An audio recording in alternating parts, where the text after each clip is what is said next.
Going on, everyone, and welcome to another episode of Writing Friction. And as always, today's guest is pretty cool and a rarity, a good friend of mine. Usually, I talk to people I have no idea, I've never met. This dude I've had a couple of experiences with over my life for sure. Everyone say hello to Afterthought and my dear friend Ryan Haynes. How are you, Ryan? Good man, good. Happy to be here talking to you. Yeah, no, most def. And we're talking at a time where you are now kind of gearing back up live show. I mean, things are starting to kind of happen now. We're recording this, I guess post pandemic, right? For Yeah, people, carried over. What people do this now? I mean, I don't know. I have no idea. It's just, dude, I went out last night. I saw live music for the first time last night. That's And fire. yeah, I mean, because again, SF in California, they've been doing, it's been such a fucking drag here. It's been taking forever. But where are you now? I kind of lost location of you where you In are. Pittsburgh, Okay. just at the house, just in the little office. But yeah, it's definitely been weird. Where did I go? I went to a couple Penguins games. It's been like kind of limited capacity here, so we've been Yeah. doing some stuff. But I went to Forbidden Kingdom Festival this past week or 2 weekends ago, Uh, and that was like, okay, cool. I think we're back because it I, was a lot of people. I mean, that's your vibe, dude. And I mean, we've talked about this before, probably over lunch or something like that. But I've told you, you introduced me to like the back scenes of a world that I never really was, a part of. And for people listening, and for people who don't know, I mean, you've been DJing, you've been after it for a long fucking time. I mean, you've been when people talk about a dude who's touring, when he's doing, I mean, you've done it, man. But we started from the same place in a town called Mahwah, New Jersey, but we kind of end up in different places, man. Kind of take us back. How did you get to where you are now, man? I mean, how did it all start for you? Long, long road, really. Um, I started the musical journey, I guess, by working on some stuff when I was in college. I was in North Carolina. I was getting a business degree. Just started like tinkering around, doing some engineering, figuring some stuff out, and I liked it. I liked it way more than I liked doing business at Yeah. college. Were you So making beats and stuff like that? yeah, I mean, yeah, kind of. It was really rudimentary then. It was still very new. I mean, not to tell our age, but it wasn't as in depth. So even just like having a computer to run stuff Yeah. wasn't like, yeah, I mean, I think that I just got my first like color flip phone at that Most point. You know deaf. what I mean? Yeah, So yeah, yeah. it wasn't really it wasn't as prevalent now. So you had to go to studios and things like that. So I was starting to kind of tinker around there and figure that stuff out. Um, and I was trying to get into audio engineering school. And it was funny because I got in randomly from another Mawayan Yeah. um, by seeing Les Paul in in the magazine randomly. It's And funny because I tell people Les Paul lived in Mawa, and people still to this day they don't really. They're like, no, he didn't. I'm like, he lived like wasn't his house from a bird's eye view the shape of a Les Paul, or wasn't that like the rumor or something like that? yeah, I think that was definitely a rumor. He didn't live too far from our second house and Yeah. like our first house, I guess. But we he it was like that brown. It was just like a brown house off of like that little bridge road. Mm-hmm. Um, Off of 202, right? yeah, Yeah, just yeah, like out yeah. there by like Rampo Oh yeah, Reservation, oh yeah, oh kind of yeah. like out there. On the other Um, side of Rio Vista, like the back side. yeah, like kind of out exactly. So I just was saw him in this magazine, and I was like, let's figure this out. So we tracked it down, basically tracked him down, and he wrote like a little recommendation letter for me just randomly, like out of nowhere, and got me into crafts, into this audio engineering school. I've been trying to get in. That gave the little extra push to finally, I guess, get in. They called, but I only had 2 weeks to transfer all of my stuff from North Carolina to ASU for my other degree. So it was a challenge. I had to kind of pack all my stuff. I didn't have a place to live. I didn't Yeah. know anybody there. And I just kind of made it happen. I somehow got my credits transferred. Everything worked out. When I got there, I stayed in a hotel for a week. Tried to figure it out that way. Found a roommate and just started doing it. Just started going to school and just kind of just kept following the path. A lot of broke times, a lot of ridiculous situations, and learning in school and working for different entertainment companies. Um, Eventually made it out to California after school. Worked for like Interscope and some Well, other. let me stop you there. I got a couple questions. You Gotcha. said, yeah, you said audio school. I mean, I went to audio school probably due around the same time. I went to what now no longer exists, but it was called the Institute of Audio Research. And when I was there, this was like 2000 shit 7-ish. Yep, yeah, well, I was Um, like 2007, 2008. I was working on an M Box 2 with Pro Tools 6.0, Yep, 6.0.1. yep, that sounds about exact. I mean, I definitely remember the M box. I don't even remember. We had some towers at school. We had some rooms, but yeah, it was definitely not what it is today. I think Yeah, yeah. Logic had just come out like not too Okay. long. Like not too long after that, but at the same time period, Reason was still a thing. It was like Reason 4 or something, like it was. Cubase, all that shit. It's funny because I mean, you look back on it now, and it was kind of like the Wild West. Even though Pro Tools was, and I mean, arguably still is the industry standard when it comes to Yeah, major productions. I can't speak too much on the hip hop side. I don't really work with hip hop that much, no, but definitely Pro Tools for vocals and stuff like yeah, that. it's just kind of always what it is. So when I went to school, dude, it was strictly Pro Tools. What were you fucking with back then? So it was the school was like a 9 month program. I remember Yeah. only having Thanksgiving Day and Christmas Day off. That was it. Those were Mm-hmm. the only days that we had off. Mine was 10 months. Yeah, so it was like but we did, half day, just all day. Half the day for. I think it was like I would go at like 7:30 and I would get done at like noon, and then I would go to ASU. But we learned everything, bro. We had music business, we had live sound, we had Foley and like composition. So like they stripped away 4 minutes of the Pirates Caribbean, and you had to do Yeah. everything. Like we did video game sound, we did surround sound, we did live sound. We had to Uh, do a commercial for no, I'm sorry. We had to dub music over the trailer for the first Saw movie. Oh, dope. So yeah, same kind of thing. They took the first 3 minutes of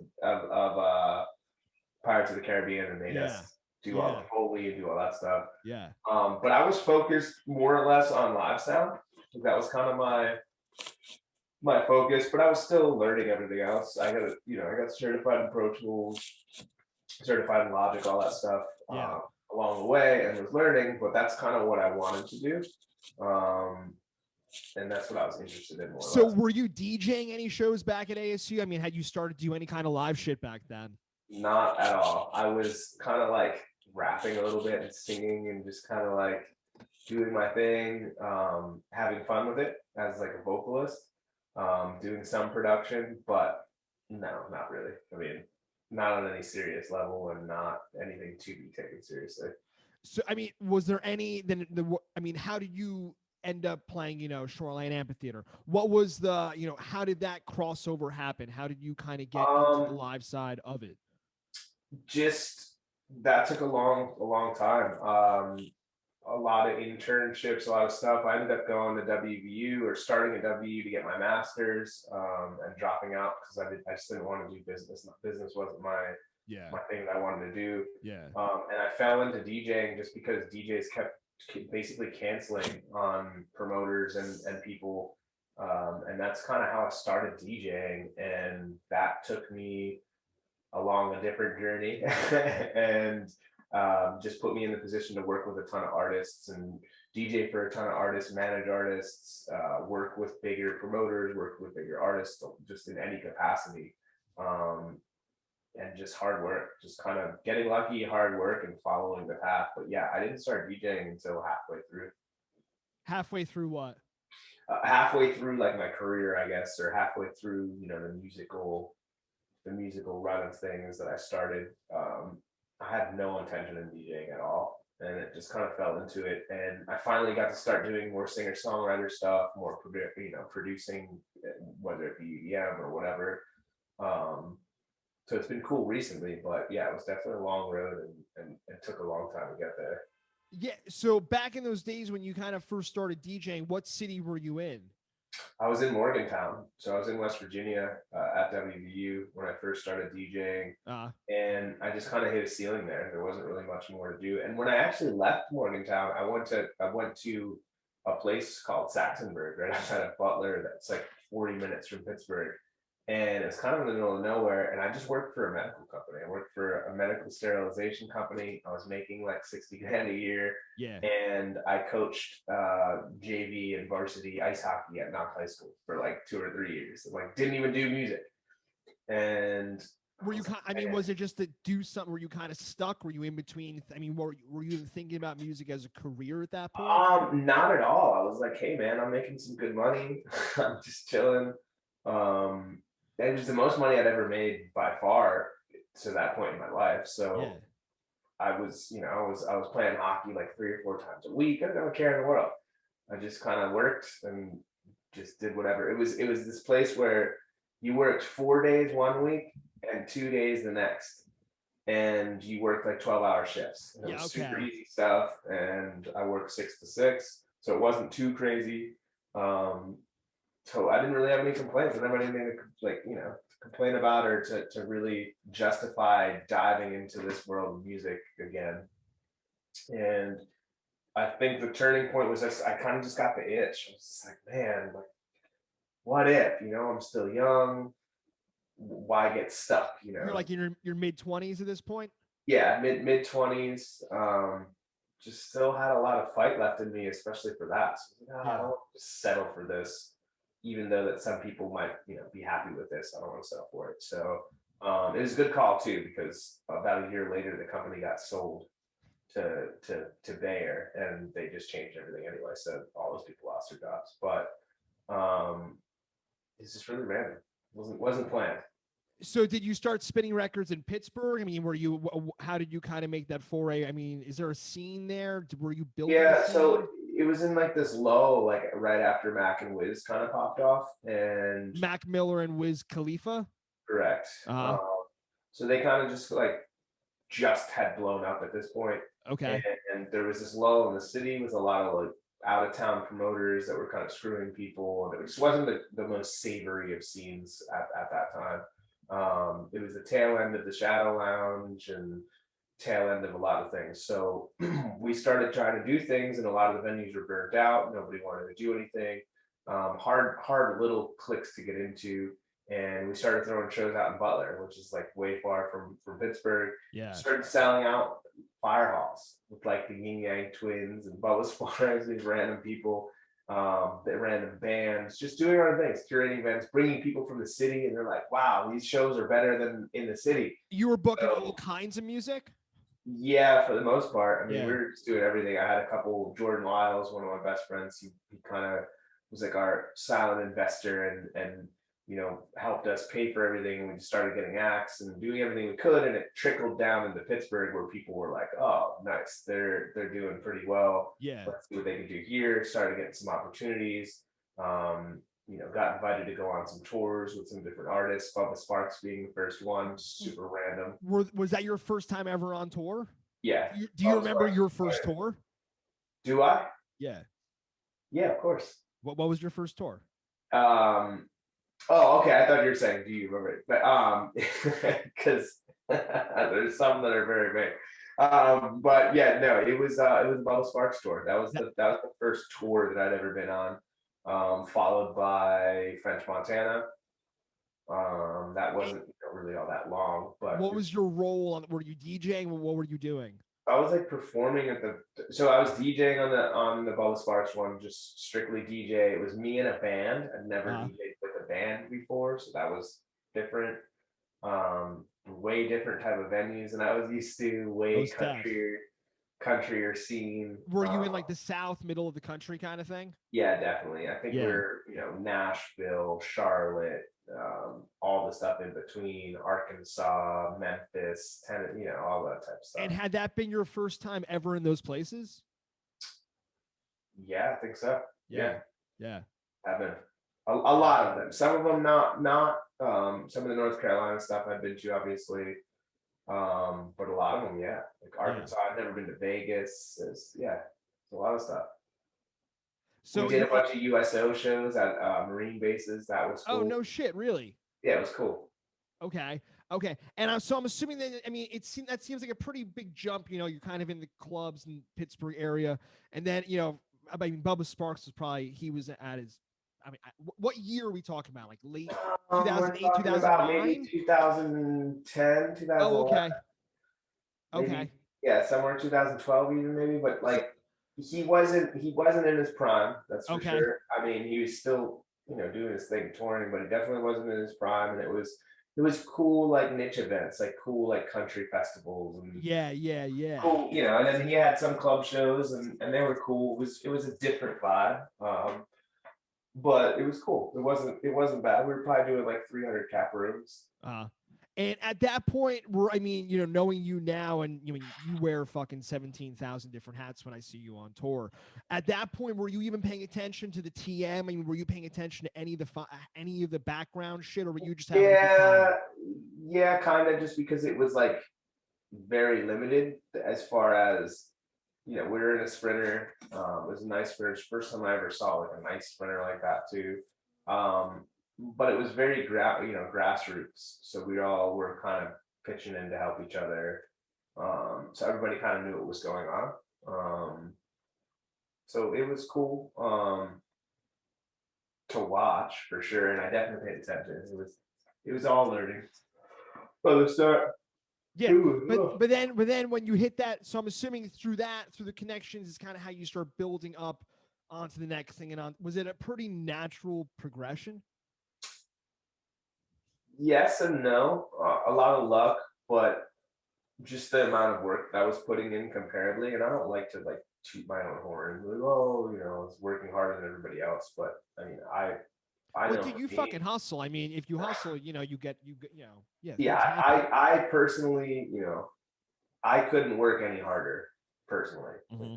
I was just going as hard as I possibly could in every aspect, and I think that helped with the progression more than anything, obviously, along with just networking, being able to, especially in the city, just kind of blossom out and not have to necessarily ride the coattails of Mac and Wiz off the bat. And that's where a lot of people were kind of going after, was getting kind of put on by them. And they definitely helped me way big amounts of, everything that they helped me with. But at the time, I wasn't, I didn't really need that. I was doing my own thing, and everybody was kind of like, who the hell is this dude? So, and social media, I mean, was hardly even around at that point. Yeah, it was just starting. I mean, it was just starting. I remember in college, it was my junior year, and you had to have, I think I brought Facebook. I was one of the people that brought it to ASU because nobody had it. You had to have the ASU email, and a couple of us had to like verify it, and then everybody was allowed to get it. Well, I mean, the biggest thing I want to ask you now, I mean, since, we've had a couple of different musicians on, people who've been in the business for a long time, and you've been in it long enough to now maybe see changes in it. What are some of the biggest changes you've seen when you started doing this as opposed to, let's say 10 years later, now, I mean, what are any big things that kind of pop out? I mean, the obvious things with streaming and social media, it's just been a lot different of a process. You don't have to, when I first started, it was a lot of grassroots, a lot of just word of mouth, a lot of still that kind of old school mentality, and slinging CDs and shit. Yeah, I mean, when I first started, CDs were still like a thing. Like that was what you did. You had to slang CDs and get people to listen to it and do whatever. And now it's like, check me out on Spotify or whatever. And it's awesome, but it's definitely a different game. And I think that it's cool getting to see both. Like when we were growing up, like we had a good little chunk of our lives where we didn't have the internet. We didn't have, you know what I mean? Like we had it maybe, but it was the beginning, it wasn't I mean, we had it. Yeah, we were the end. Our generation was the end of, well, literally the physical format of music, right? So like our like Right. baby boomer parents would give each other records and shit. Like I can remember being on a bus on our Washington D.C. 8th grade trip, and Shane Kelly gave me a copy of Dude Ranch by Blink 182, the CD. And Yeah. it's just like that doesn't exist anymore. Yeah. How artists interact with their audience has completely shifted just in 5 years, let alone 10 or 20 years. Even how they make their money. Pandemic accelerated a lot of those as well, just because you had to kind of fight and figure out different ways to connect and what's really working, what's not. So yeah, I think the pandemic definitely accelerated that mentality even further than it might have been to this point. There's just Well, leading up to the pandemic, you got the music, everything was just fucking going full force 1,000 times. It kind of stopped. I know you did some, you're doing your own everything. Everyone's doing their own thing right now, but now it seems to be the world's kind of coming back together. I wanted to ask you going forward. Is there a clog up with tours now? Has it been difficult to kind of book things? How far? yeah. Yeah, how is it any different? Are you having to deal with like capacity issues and shit like Yeah, that? so there's a lot of stuff going on, especially with me personally, because I'm an artist, but I also tour manage a bunch of acts and Yeah. assistant tour manage and production manage and do a bunch of stuff for a lot of people that are way bigger than me.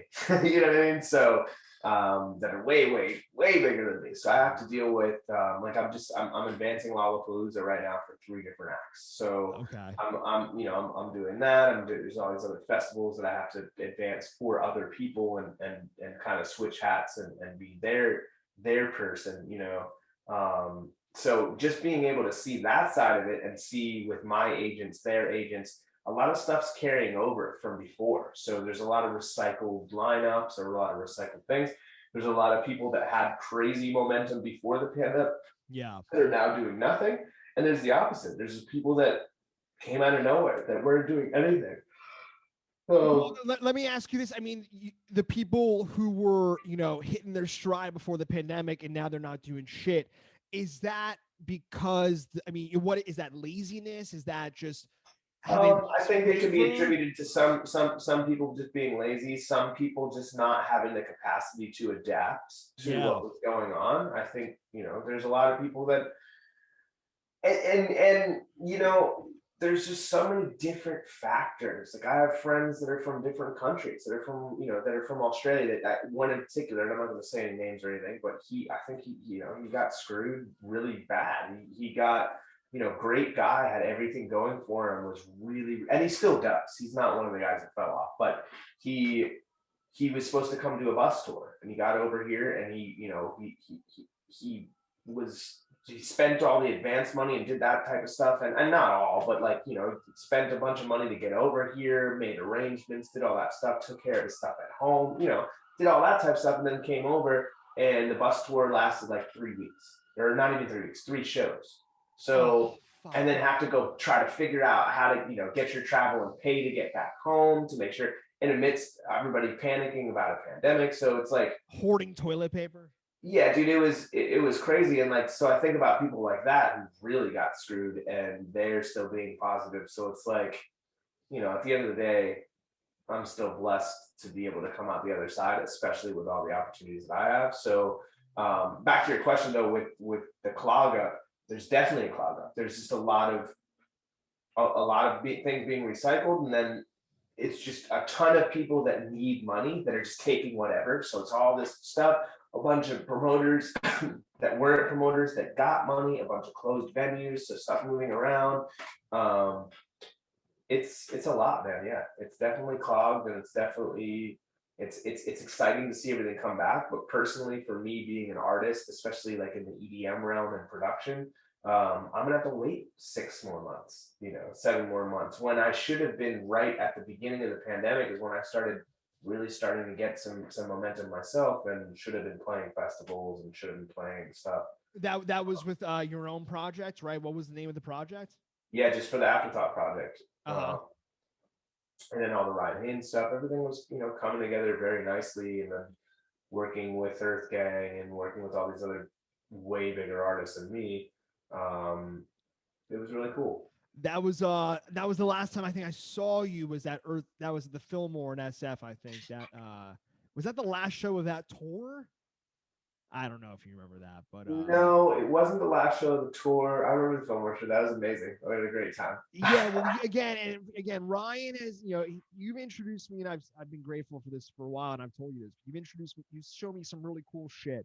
And one of the cool things that night you showed me was in the Fillmore is like they have that little special room where the soundboard, the back where the lights are, you have to get to that little. It's just a little sliver. There's like Yeah. for people, there's like a little VIP section. So, Ryan gets to see all this shit and he brings my schmuck ass around. I guess that's the dude. I've had some of the best times on tour with you, man. So yeah, well, I was gonna say that's the PG version of that story. the very PG. Yeah, very PG nonsense. Yes, I mean, so how do you see touring changing now? I mean, how artists tour, how they book tours. No, you think it's gonna go right back to how it fucking was, right? No, it's gonna go. I mean, there's changes. There's definitely been a lot of money switch hands in different ticket prices. They look like they've gone up a little bit. Yeah, I mean, it's just everything's inflated. You need to realize too that not you. I know you specifically know this very well, but I mean, inflation's a thing, bro. It's been a rough year and a half, and we've received a lot of money, and you're gonna see a lot of things go up regardless.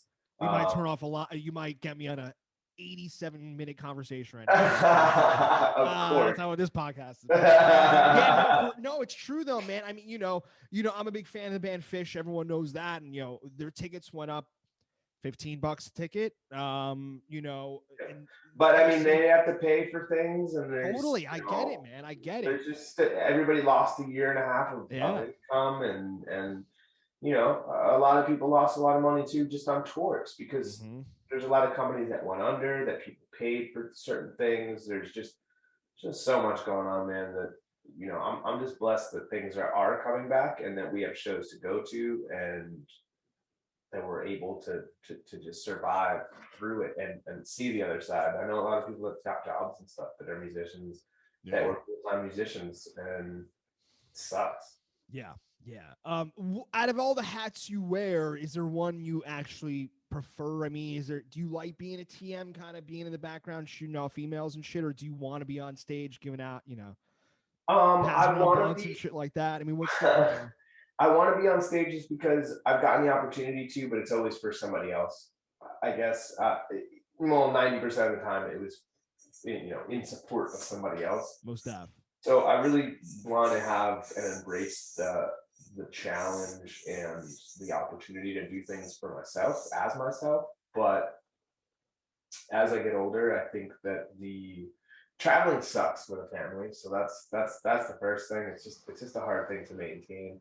But it pays the most. So it's like, and you have to do it. So it's kind of a double-edged sword, but I'd like to do more of the TM stuff, more of the background things, just so I don't have to do it as much and still, Yeah, see, I mean, I love that shit. I've talked to you about this before. I mean, I booked all the tours for every if there was a tour I was on, I booked it. I mean, so I've had to deal with all that shit and just hanging out with you backstage, kind of watching you do it in the background.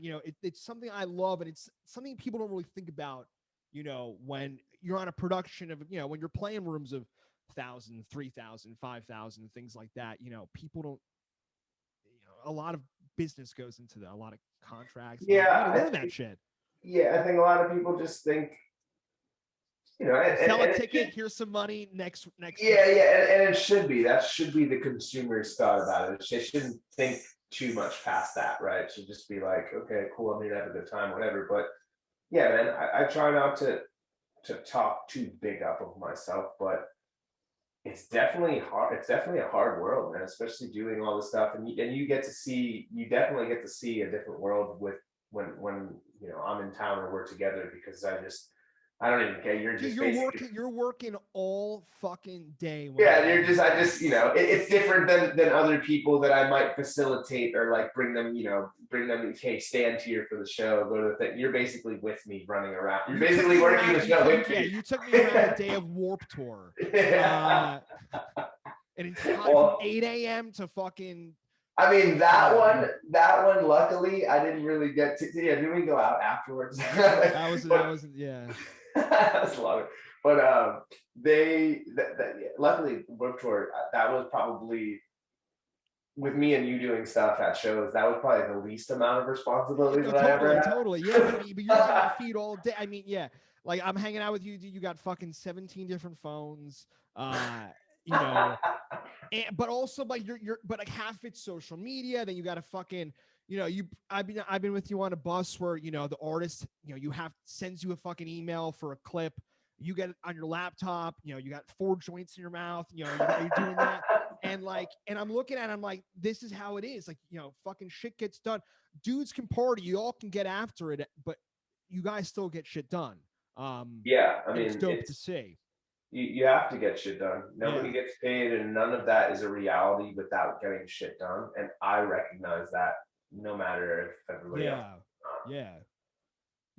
It's crazy because again, it's a different vibe. It's the artist vibe and the business side vibe. And most, the artist side helps too, because I can also just be like, hey, this is how I would want things to happen. This is what I like, and you're like sympathetic to it almost. Right. That's why but you're also the opposite too. When shit's bullshit, you're like, all right, bro, fuck you. Like, stop being like. Even down to like the monitor mix. You know what I mean? Like if shit doesn't sound right on stage, I mean, you're sensitive to that kind of stuff. You're aware of what's happening. You're not some dude who just was hired by the label and whatever. Right. Yeah, it's dope. Well, dude, fucking thanks so much for taking the time, man. Where do people? I know you're big on social media. Do you have all the dates and shit for what's going on in the future?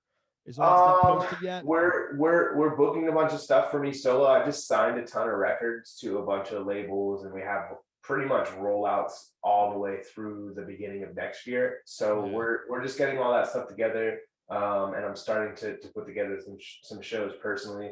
I have a ton of stuff to do with all the acts that I'm working with as well. So I'm going to start doing shows more in the fall, personally. But I'll definitely be putting it everywhere. All of my socials for DJ Afterthought are at DJ Afterthought. They're all the same. The Ryan Haynes stuff is all Ryan Haynes at Ryan Haynes Music. But yeah, it's just all over YouTube, Instagram, all that. Yeah. Nonsense. All right. Well, dude, we love it, man. We love it so much. All right, man. I will talk to you later then, dude. Cool, man. Thank you so much for having me. Most definitely. I'll talk to you later. All right. Peace, bro.